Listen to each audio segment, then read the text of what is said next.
Hi, I'm Meg Joannides. I'm a designer based in Los Angeles, and I'm coming to you from the Thomas Lavin showroom in the Pacific Design Center in Los Angeles. I wanted to talk to you today about how to create a successful furniture layout.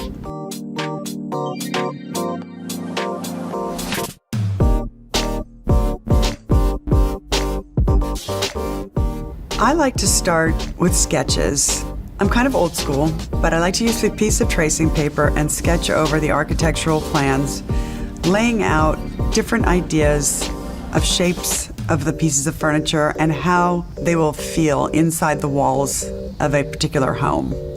Once we're happy with the sketches, we will actually draft in AutoCAD, which will give us the ability to precisely lay out to the last eighth of an inch where everything goes.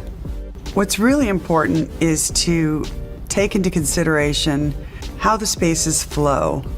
Is the plan an open plan, or are you dealing with a series of more closed off rooms?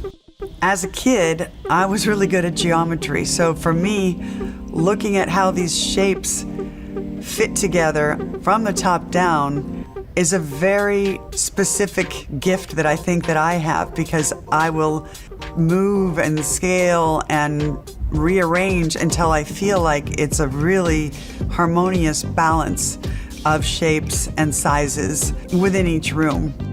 Oftentimes we build a furniture plan around a very specific and iconic piece of furniture, such as the bookshelf behind me. We actually did that. This is a Liegra design, which we customized and made 16 feet long, and that was the focal point of one of the rooms that we were designing, and that drove the decision making for all of the other pieces. A lot of people think interior design is easy and it's just about putting furniture in a room and you can call up your local furniture store and order something without doing a plan, but that's not it. We labor over how these pieces fit together and what the clearances are between the furniture pieces and whether the leg of a sofa is going to bother you when you're turning a corner. Ultimately, the goal is to create a wonderful home environment for the family that lives there. Of course, we want to be proud of every project and we want to be able to show it, publish it, put it on our websites, but the goal is a comfortable, beautiful home for the people that live there, and that's what we ultimately strive for.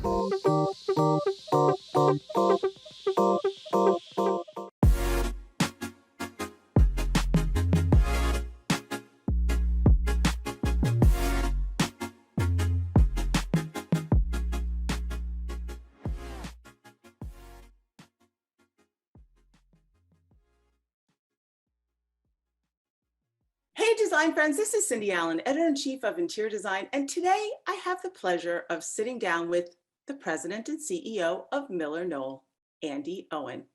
And boy, we have a whole lot of design and business to discuss. So let's get to know Andi better, hear all about her vision for Miller Knoll, their commitment to a better world, and of course, we'll talk about the future of work. So are you ready? Here we go. Andi, I'm so happy to see you.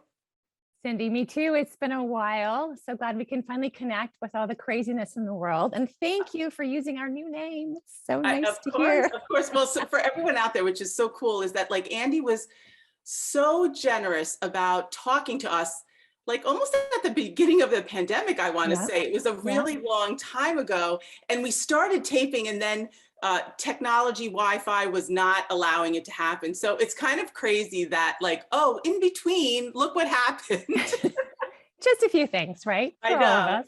I know. So it really does feel like it's the right time to chat. And I thank you so much for being so generous with just your thoughts and openness to the industry and sharing with all of us. I'm so glad to be here. Yeah. So, all right. First of all, for everyone out there, you'll tell us, but you really had an illustrious career in an entirely different industry. And it's given you a unique perspective for sure. And now you've had the advantage, you've been with us in it for a few years, but I'm curious to hear your thoughts on the industry and what really drew you to us. Maybe to get started, just share some highlights of your background. Oh, I'm not sure I would call it illustrious, Cindy, but that's very kind of you. You know, I spent the majority of my career in the fashion industry, and I have always really been attracted to sort of that intersection of creativity and business. And when I landed at the Gap when I was early in my career, I found that. And I think it's, you know, a lot of people's first jobs, but it was an amazing place to learn and to grow. And there are a lot of things I carried from that industry into this. But it was a great career. And I would say I didn't really think I would find another industry that was as exciting or as wonderful. And here I am. And I have to say that there's so many wonderful things that drew me here. But number one, as you know, from being in the design industry for so many years, the people. So the talent and the creativity and just the amazing folks that I interact with every day have been just fantastic. You know, I say, you know, when people are outside of the industry, I always say, wow, you are so lucky to have found us, right? Yes. Don't you feel like that? I mean, fashion is, I have lots of friends in fashion too. So, but still, once you make it into the design world, it's like, wow. Well, you know, I think all of us that have come from creative industries have gone through the whole, you know, design thinking and what is design thinking? But until you actually are surrounded by people that are actually committed to problem solving design and how it can change people's lives, I think that to me was just a really, really great window to open. And then I say this all the time, but going from an industry that was so transformed by the digital revolution and so shaken to the core, to another industry that's kind of in the process of the same transformation has been a really interesting and unique process. And the last thing I'll say is that what I love about this industry is that I really feel like not only are we solving problems, but we are creating things that make people's lives better and things that are not disposable, things that are heirlooms, things that you can hang on to, whether that's the amazing design of a space or a furniture product. So that's been a pretty nice transition for me as well. I mean, fashion is so quick. It's definitely quicker than design for sure. For sure. I know you'll talk about that, but we used to always say that we sort of followed fashion, but it's very unique these days that everyone is interested in design, right? Everybody wants to be close and touch design because, as you said, the transformation in people's lives. Yeah, it's really interesting. And you know, you might say that the last, 18 months or however long it's been has been, difficult and horrible and chaotic and crisis. But to me, there's so many opportunities and so many interesting problems for us to solve and to think about, because not only has the way we work changed, but the way we live has changed so dramatically. And so when you think about design and the impact that design can have on the world and what we do as a broader community every day, I think it's just a really, really interesting and exciting time to be a part of it.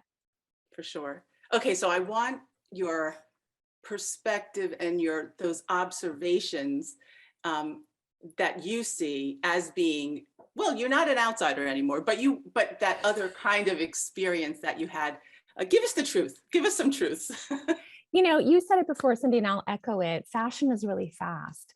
The industry that we're in now is a little bit slower. And I think for me, having come from an industry that was so transformed digitally and so shaken, coming to this industry was a little different, a little hard. And I think in some ways, we do have some catch up to do as far as how technology can enable what we do and how we think, how we design, how we solve problems. And in some ways, the pandemic, I think, has really brought that to the forefront and has sort of forced so much of that transition and so much of that change on our industry. But I have to say at the same time that I think the thoughtfulness and the core capability of understanding what we're here to do and how it benefits the end user or the client, I would hate to give that up in favor of speed. I do think there's a nice balance in how we think about what we do, especially at Miller Knoll, and I think in the design industry as a whole. So I wouldn't want to make us too much faster, but I think that the world has changed enough that I think that's one of the things that the industry will benefit from. For sure. I still think about over this time period, the pleasure that the designers had when they got back together in the office to do their job, the part of their job that mattered the most that you couldn't do virtually. And there is something about that is very gratifying to know that it can't all be done, as you said, over airways or because of speed. Yeah, it's interesting that you say that. I was sitting with John Hoke, who's the creative director at Nike, and he was lamenting how you can't have a spontaneous creative interaction on a video screen. Like Right. everything is very scheduled. So having that when you're back in person, and in some ways, we were all moving towards more of a hybrid or remote environment to begin with. But this great experiment has really let us see the good and the bad of what that Yeah. looks like. And that's one of those things that I think we've all missed, particularly those people in the creative professions like us. Yeah. How hard was it for you having just pretty much just gotten there and being a leader? How personally, like how difficult was that? Oh gosh, I think it was probably the same for me as it was for everyone else. It was really Yeah. hard. But Yeah. what I have to say is, as I'm sure you know, I have a great, amazing group of people that I Yeah. work with. And I take very little credit for what we went through. And I give all credit to them because, our manufacturing plants worked throughout the whole crisis. We had amazing people putting their brains towards how we could get through this and creatively solve a whole number of problems. So it's been hard, but I think a real benefit, and I can't speak for Knoll Legacy because I wasn't involved in the business, but in hindsight, the Miller Knoll, both cultures, we're very purpose-driven organizations. And I think in times like these, more than ever, our responsibilities as leaders is to really keep people focused on that purpose. Right. And, our purpose is to design for the good of humankind. And that's a great purpose when you're trying to get through a pandemic, right? And Yeah, I for think, sure. Andrew at Knoll did the same thing. So I have to give a ton of credit to the team for rallying around, and then also just being able to rely on all these thousands of people that are really purpose driven. Well, thanks for that. Yeah, that's for sure. Okay, so we have to talk about this. We want to talk about this. You made headlines earlier this year. Oh my God, you made headlines when you announced the union of Herman Yes, Miller and Knoll yes, to create Miller Knoll. yeah. So I want to know everything, but maybe you can just give us share part of the journey.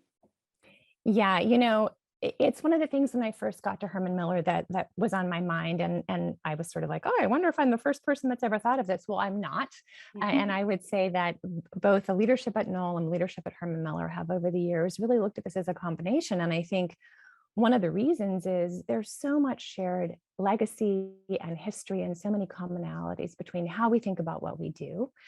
Certainly all the special friendships between the Eameses and Saarinen Yeah. and all those people in Cranbrook in the background certainly tie us together from a legacy perspective. But I think going back to how we view design and its importance in what we do every day and the products that we create really ties us together. And so now, kind of as one of the largest design companies in our industry, I think it's a pretty dramatic and transformative time. So in many ways, it feels a little bit like it was meant to be over the years. And in other ways, it feels like really just an exciting moment in time, I think, for the industry and for both of our organizations to come together. Yeah, it's kind of interesting when you talk about the commonalities. Yeah. Don't they say it's something about like, the line between something that's much, the line between love and hate is very close or something like, you know what I mean? Like two companies that had that did, you say that and you go, yes, of course, all those commonalities, but they were competitors, right? So Yes. it makes sense when you say that, when you bring it up in that way, when also when you think about, or as you were probably going through the process, this idea of somehow you guys were on paths that were meant to be together. Well, I think you're right. We were fierce competitors. And Right. I think along with being fierce competitors comes a very, very healthy level of respect, right? There's Right. people that you're always afraid that show up at Right. an RFP next to you, and you don't Right. want to see those people because they have such great competitive strengths. And I think Noel was always one of those. And part of that is our commitment to some of those things that are common. And I think another thing, Cindy, is our culture and how we think about our partnerships with the design world, how we think about innovation, how we think about problem solving. Those things are super similar. And then if you kind of look back to transformative points in time in history, and I think about Florence Knoll and the planning unit and how that kind of changed the way corporate environments were, and then Robert Probst and the cubicle. I mean, like it or lump it, that was also a moment in time. So those kinds of things really do create kind of this fabric, but also, the perceptions of competition. And when you actually get into the two companies, I think we've had the real blessing and privilege of now of seeing the other side, which is, oh, wow, look at this amazing, talented group of people that brought together kind of 1 + 1 makes 3. Right. Yeah, that's terrific. What is the process with bringing these two companies together? Like, what has that been like? I can say, honestly, it's a massive effort, right? I mean, I think any integration is. I think ultimately our goal throughout the process has been to really make sure that we are bringing the best of both legacy organizations together, because we do have just an amazing group of people. I think we're lucky that we share similar values and beliefs, but the critical thing here is of the 19 brands that we're bringing together, every single one of them has their own kind of zeitgeist and their own design aesthetic and point of view. And as we think about integration, I always say it's kind of like getting married. You used to pay rent twice, and you everything, all of a sudden you can combine your forces and invest in the future. But at the same time, you don't want to lose your individual personality. So that's the caretaking that I think has been most top of mind for us. Along with really thinking about how do we address the customer facing and partner facing parts of this first? So how do we make sure that we're showing up in front of the people that we're serving and our design partners in the world in as organized a way as we can quickly? Because everybody wants to get to the other side of this quickly. So it's a big process, but we have a lot of smart people working on it. So we'll get through it.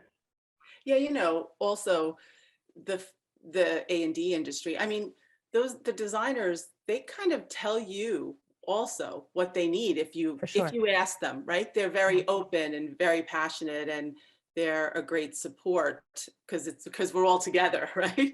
Yeah, it's true, Cindy, and it's been great because part of this process was we did a lot of interviews with our design partners, and we found out a lot of great information about, okay, what do they want us to do first, and what do they want to see? What could we do more of on both legacy companies? So that's been fantastic. And I would say with any situation like this, we're going to make mistakes along the way, and we're going to do some things well and not well.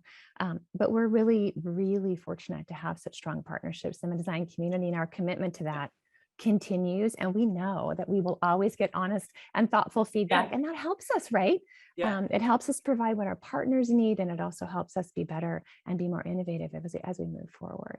Yeah, I always like kind of smile at the designers too, because they tell you, like, sometimes they just tell you how they feel about something. Yes. They're like very forthright and upfront, whether you want to hear it or not, right? So yes, and I love that, actually, and I think I speak for most of the folks in the company. We love that.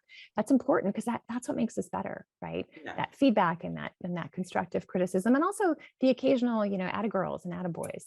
Right. Also, exactly. What should we expect to see next, and maybe most importantly, what should the A&D clients, your clients, what should they expect to see next? That's a great question. And, I think over the next 3 to 4 months, you'll start to see our branding roll out. For those of you in New York, we were in Times Square with our branding for Miller Knoll and NASDAQ and our new stock ticker, which was really exciting. So you'll start to see kind of the Miller Knoll identity come to life. Congrats on that. That's amazing. Yeah. Thank you. It's been really great. And then for our A&D clients, I would say probably the most significant next step has really been all the work we're doing towards building out our Miller Knoll dealer network. This has been a really thoughtful process. And from the beginning of this journey, I think one of the most compelling things to us about this merger was our combined product portfolio. And along with that, we really have to leverage that portfolio, but also make it easier for our partners and our dealers to access it, specify it, order it, all of those things. So we've been working behind the scenes to make sure that dealer network is set up so that we can work with our partners. Yeah, I'm sure it's a very complex process. And It is. but hey, the good news is that, as you say, that designers are going, hello, I want to start ordering. You know, Right. that's amazing. Yeah. I mean, God forbid it was the opposite, right? But so Yeah. now we've got a couple of small market pilots, working with Miller Knoll dealers, so we can learn all that fun stuff about the logistics and back of house and technology and all of that stuff. So we'll work through that for the next couple of months. And then by mid 2022, we should be complete with that transformation. And that's the first step I would see. And then I would say, in the meantime, it's business as usual for all of our dealer partners, and we'll continue to work with both legacy businesses. That's amazing. Yeah. Well, there you go. So it's happening, Yeah. everybody. It's happening. It's happening. It's happening. It's happening. Okay. So let's segue over to something that is really important to all of us, and something we need to talk about, which is social impact.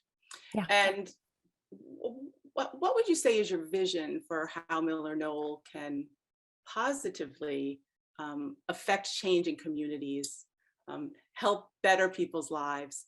What kind of initiatives have you got planned? Listen, I think, our purpose, which I said before, designing for the good of humankind, all the words in that purpose really matter.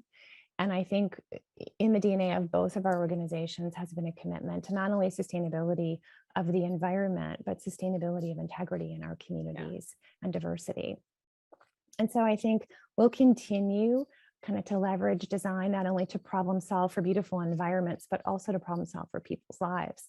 We think we can be integral, and we think the design community is integral to solving some of these larger problems in our society, which, as we all know, in the last couple of years have become even more important. And I have to say, Cindy, I was actually pretty shocked and embarrassed when I started to look at the stats of what the design community looks like, and how few Black designers we actually have in our world. And so when we really started to familiarize ourselves with some of the issues there, we got the idea to launch the Diversity in Design Collaborative.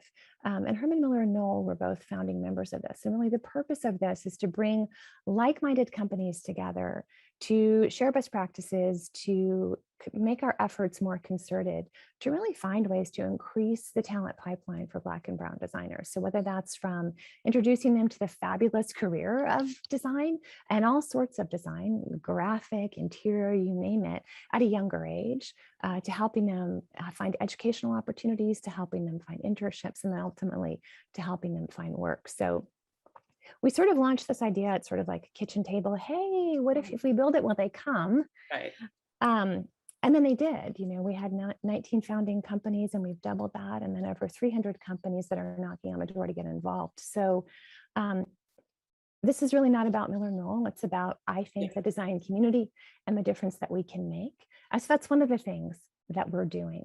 And I'm excited to see the impact that I think we'll make there. Yeah, for everyone out there. So it's DID, right? DID. We have a website.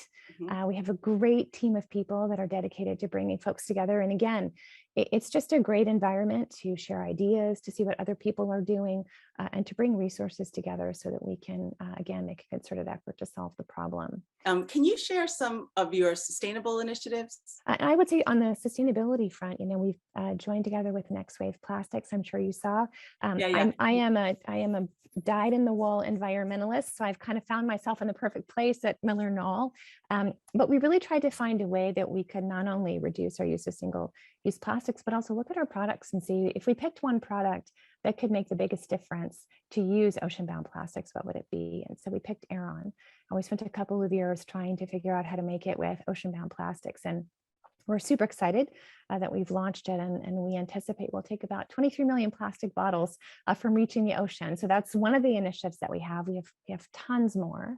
Yeah. And then the last thing I'll say on this, we have a day of purpose. This is our second annual day of purpose, which was yesterday. It's election day in the US.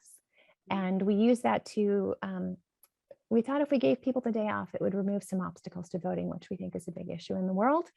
But also for our global employees, really to give them a day off to volunteer and to do things that matter in a way that gives them purpose. And so every time we do this, it's only the second time, but I'm so inspired by what people go out and do and how they give back to their communities. So those are just a few of the things that we're doing. It's a lot. It's a lot, It's a but lot. it's part of who we are. Yeah. And we think it'll make a difference. Every little bit helps, right? For sure. And, I'm so proud of the entire design industry, just in terms of their willingness and wanting to change and Yes. move to something better. I mean, that is the thing about the design industry, right? They are change agents. So when you talk about diversity or when you talk about sustainability, I mean, everyone wants to actually have a conversation about, right?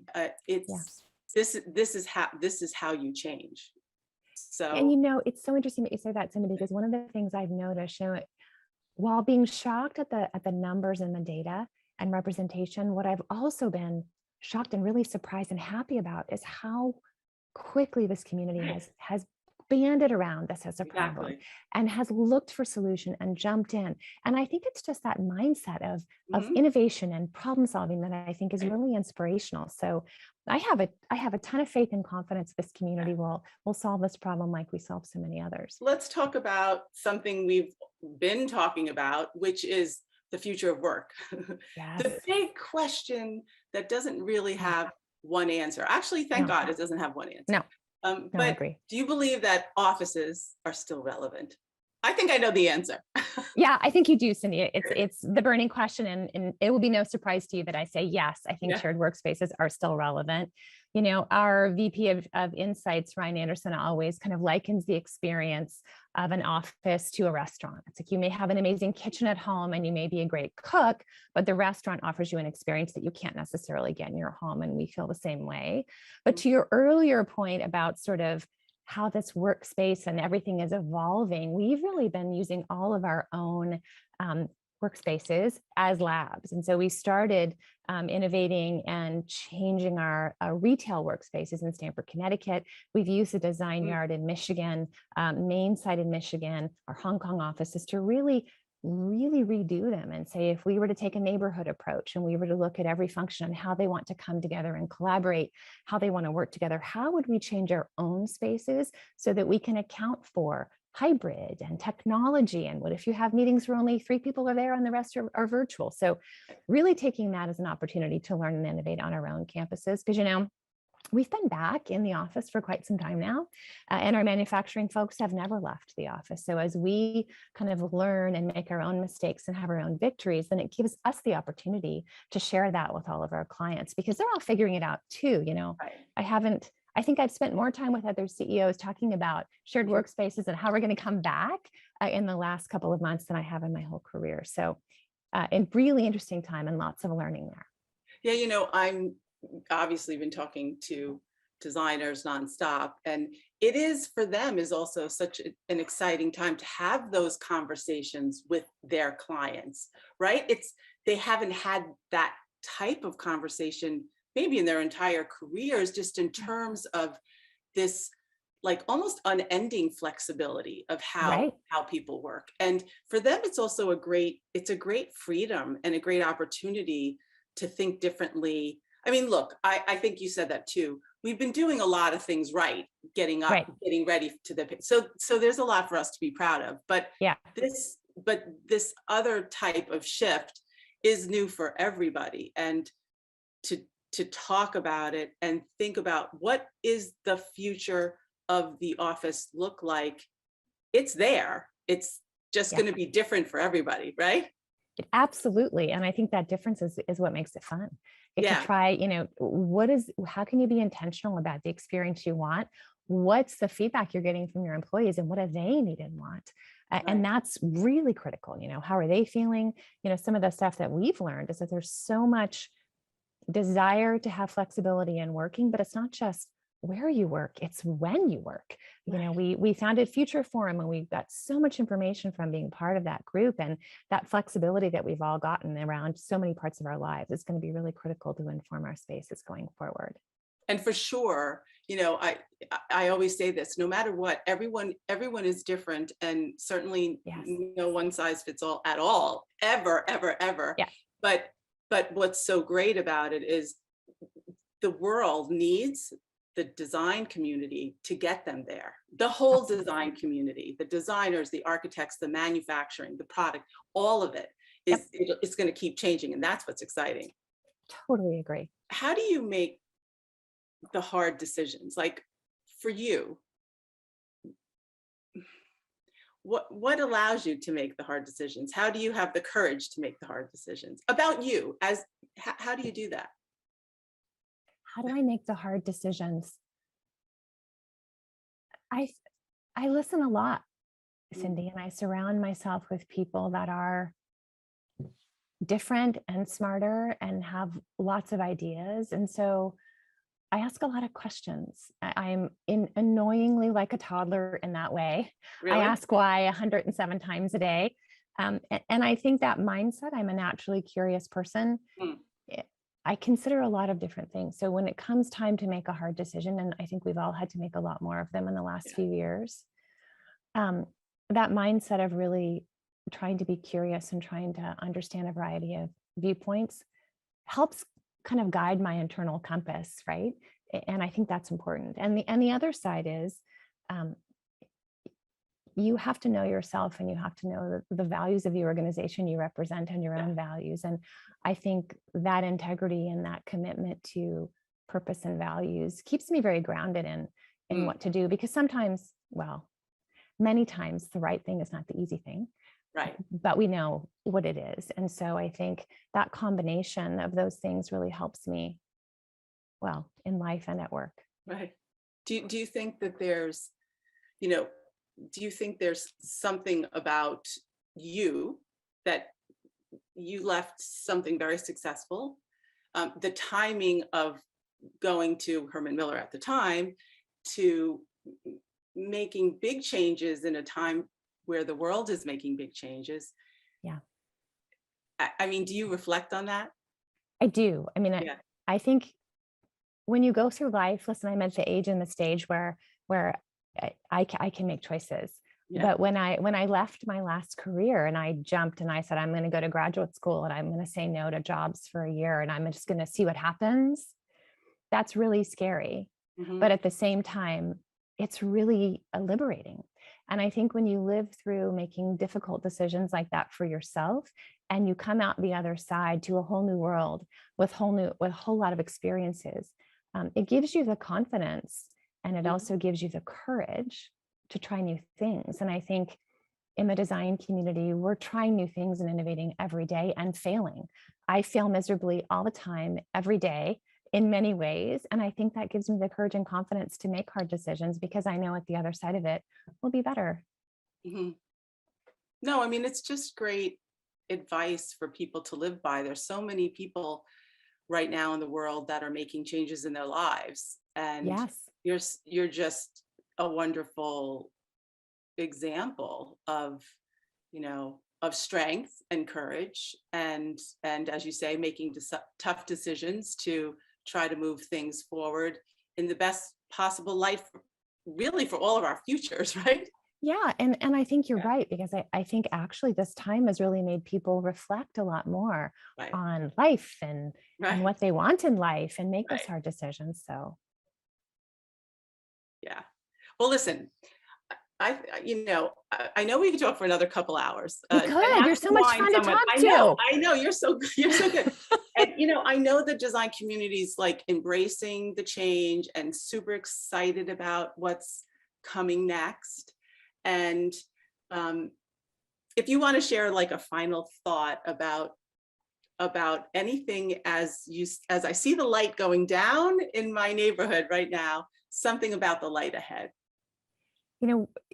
Thank you, Cindy. We're so excited about sort of the joining of these two amazing modern design companies in the future here. We have a great group of people, and we will continue to work closely with all of our design partners, and we welcome that feedback. We welcome that interaction, because we think that gives us strength and helps us move into the future. So we couldn't be more excited about the future ahead and being able to rely on the strengths and talents out there in the community. And it has been such a pleasure to talk to you. Yeah, for me too. By the way, we always say at Interior Design, we say we're unapologetically modern. And now you have two modern forces together with Miller Knoll. And I really am sincerely excited about what's ahead. And I want to thank you, Andi Owen, for being so generous with your time and your thoughts and your honesty about the company. Thank you, Cindy. It's been such a pleasure to chat with you.